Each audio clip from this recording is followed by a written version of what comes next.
Good morning, I'm Chitrakar and these are the headlines of the hour. CPN-UML decides to implement the consensus reached with Congress regarding Constitution amendment. Says it will contest the next general elections independently.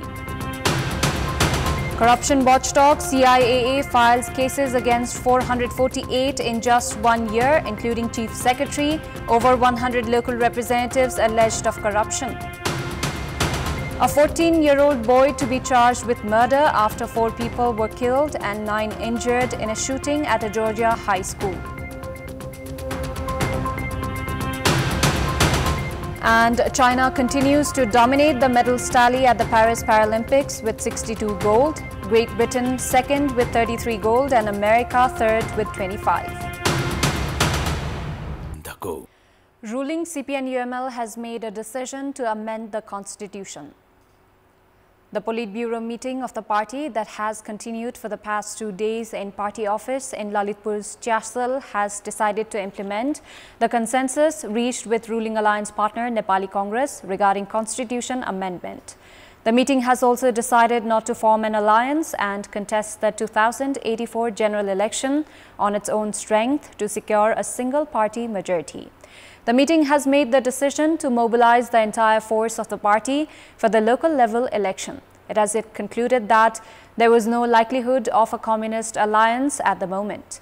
It also decided that there was no place in the party for those without morals and character. The meeting has decided to endorse and implement the party's annual work plan presented by General Secretary Shankar Pokhrel. The Commission for the Investigation of Abuse of Authority filed a corruption case against Chief Secretary Vaikuntha Aryal on 23rd of June pertaining to irregularities during the printing of excise duty stickers. This was the first time that the corruption watchdog filed corruption case against such a high-ranking official. Aryal was given bail for 50,000 rupees. In the past 1 year, CIAA has filed cases against 524, 448 of whom are government officials. It also includes 12 secretary-level officials, 25 first-ranked joint secretaries, 72 deputy secretaries and 168 section officers. The authority has said corruption has fostered due to failure of department leadership to keep a check on their officials. Likewise, in the past 1 year, former ministers and many local representatives also were made defendants in corruption cases. This includes 16 municipality chiefs and 11 deputy chiefs. Likewise, 7 rural municipality chairs and 8 deputy chairs also faced corruption charges. The authority also filed corruption cases against 42 ward chairpersons. This totals to 101 local representatives facing charges in 1 year period. The authority has filed 201 corruption cases at the special court in the past 1 year against 1,520 individuals, including government officials and local representatives.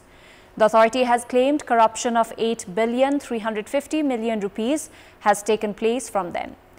However, the authority has also expressed reservations as many cases have been in favor of the defendants. It has filed 92 applications for review at the Supreme Court. Prime Minister KP Sharma Oli, speaking during his party's Politburo meeting, stated that he had been cornered and called his cadres for resistance. His reservations were directed to the recent statements from CPN Maoist Centre leaders, the attacks by the opposition in less than 2 months at the government, and the lack of support from the alliance partner Nepali Congress. Oli seems specially agitated with main opposition CPN Maoist Centre as leader Pushpa Kamal Dahal has been warning of waging street movement against Oli and alleging of influences from abroad behind the formation of the current government. Apart from CPN Maoist Centre, Rashtriya Swatantra Party and Rashtriya Prajatantra Party too have been airing strong statements against the Prime Minister. Meanwhile, Nepali Congress has maintained silence in the blame games, raising questions on its stand. Although no concrete reasons have surfaced for any distance between Nepali Congress and CPN-UML, few grievances have been witnessed at internal meetings of Nepali Congress. Even ministers from the party say it has been difficult to execute their responsibilities. At Central Committee meeting of Nepali Congress, leaders opined Premier Oli could not be trusted and ministers briefed of facing difficulty in carrying out their works. The two parties have struggled to announce the common minimum program. Analysts also say Nepali Congress could be maintaining silence considering the fact that CPN-UML will be its main contender in the next elections. They add that the division between parties of the left could prove beneficial for Nepali Congress. 3 children have died by drowning in a pond in Thanusha. The 3 children drowned in the pond in Lakshminiya of Thanusha. The deceased have been identified as around 10-year-old Aditya Kumar Shah, 8-year-old Ayush Shah and 14-year-old Sushant Shah.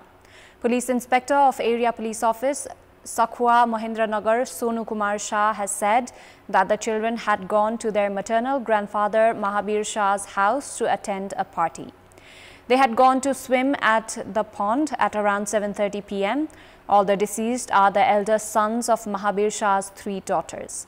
The area police has said that the bodies have been kept at the provincial hospital for post-mortem and that further investigation was underway. Time now for our segment Public Pulse, where you text us with your opinion. Public Pulse, brought to you by Uniglobe SS and College, Kamladi, Kathmandu. Here's the question. What's your take on the absence of lawmakers who registered the school education bill from parliamentary committee discussion? The options are A, negligence towards the bill, B, intention to dilly-dally, and C, busy in political activities. Voting is on. Type any WS, select your option A, B or C and send it to 34001 to share your opinion with us. Time now for international update.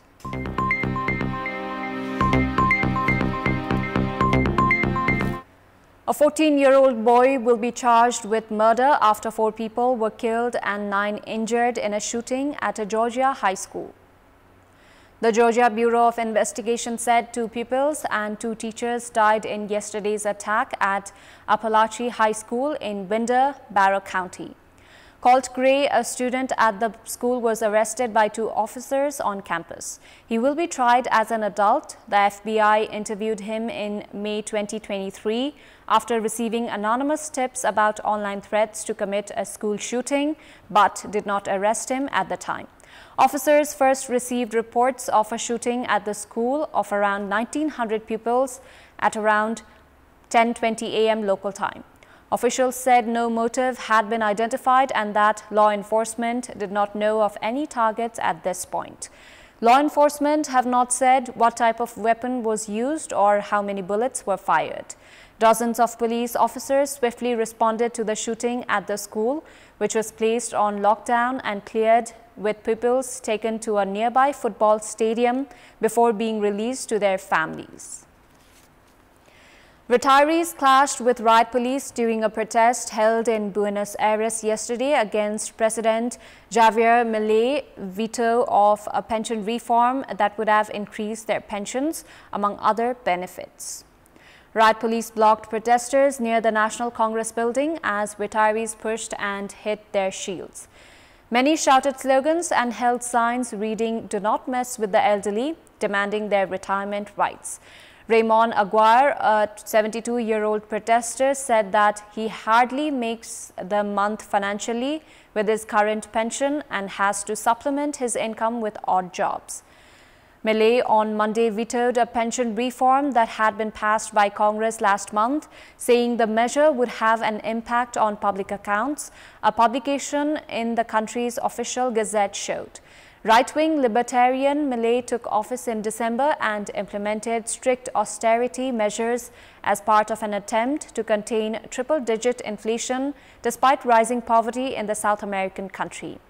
Lawmakers had overwhelmingly approved the reform that would hike pensions in line with inflation. The president had previously said he would veto it, widening his rift with the opposition-controlled Congress.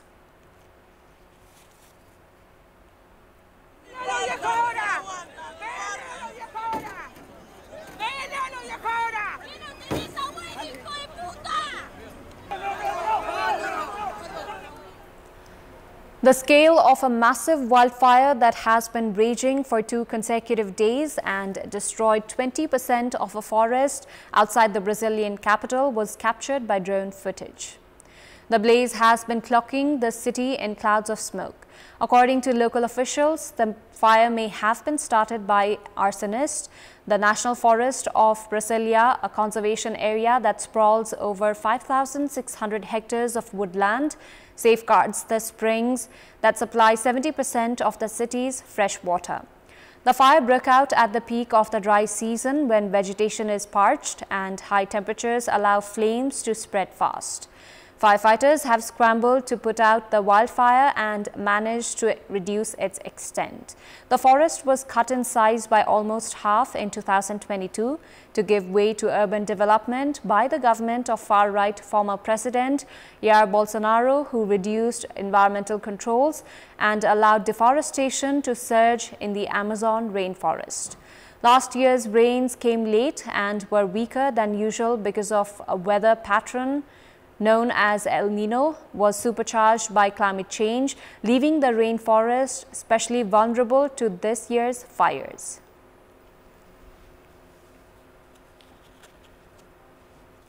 In our Public Voice segment, we had asked in several provinces what should be done to ensure medals at the Olympics. Let's take a look at what they had to say.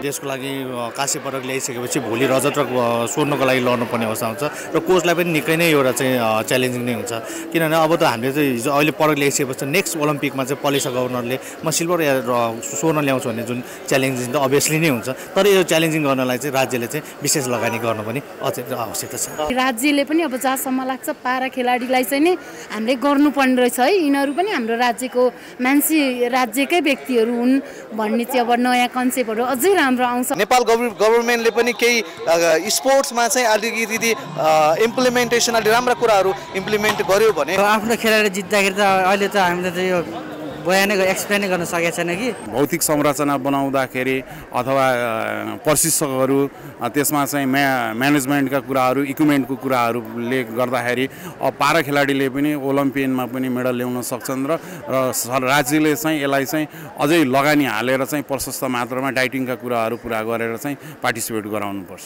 पलिसाले चाहिँ एउटा खाता खोले जस्तो छ के अब चाहिँ ओलम्पिकमा मेडल इम्पोसिबल छैन कि पोसिबल छ भन्ने निष्पक्ष रूपमा अब्बल खेलाडीहरूलाई र छनौट गरी देशबाट अन्तर्राष्ट्रिय रूपमा खेलायो भने पछि गएर म नि यो गेममा सहभागी हुन्छु दिदीको जस्तै आफूले नि आफ्नो देशलाई अगाडि बढाउँछु। आकर्षक तरिकाले राम्रो खेलाडी उत्पादन गर्नको लागि राष्ट्रले नै पहल गर्नुपर्छ। राज्यले हामीलाई यो भन्दा राम्रो व्यवस्था बनाइदिनु भयो अपाङ्ग मैत्री संरक्षण गरिदिनु भयो खेलकुद खेल्ने ठाउँहरू चाहिँ उपलब्ध गराइदिनु भयो भने पक्कै पनि हाम्रो नेपालले चाहिँ स्वर्ण पदक पक्कै पनि भित्राउँछ। तालिम दिनु पर्यो त्यसपछि उनीलाई चाहिँ सुविधा दिनु पर्यो भत्ता दिनु पर्यो विभिन्न चरणका खेलकुदहरू समय समयमा गराइराख्नु पर्छ।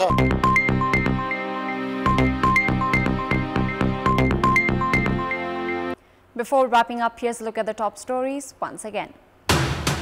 CPN-UML decides to implement the consensus reached with Congress regarding Constitution Amendment, says it will contest the next general elections independently.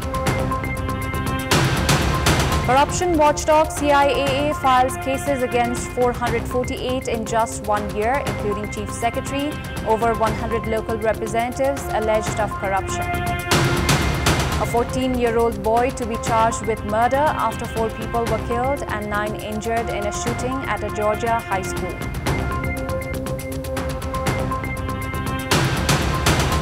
And China continues to dominate the medals tally at the Paris Paralympics with 62 gold, Great Britain second with 33 gold and America third with 25. That's all for the moment. Thank you for watching. Good day.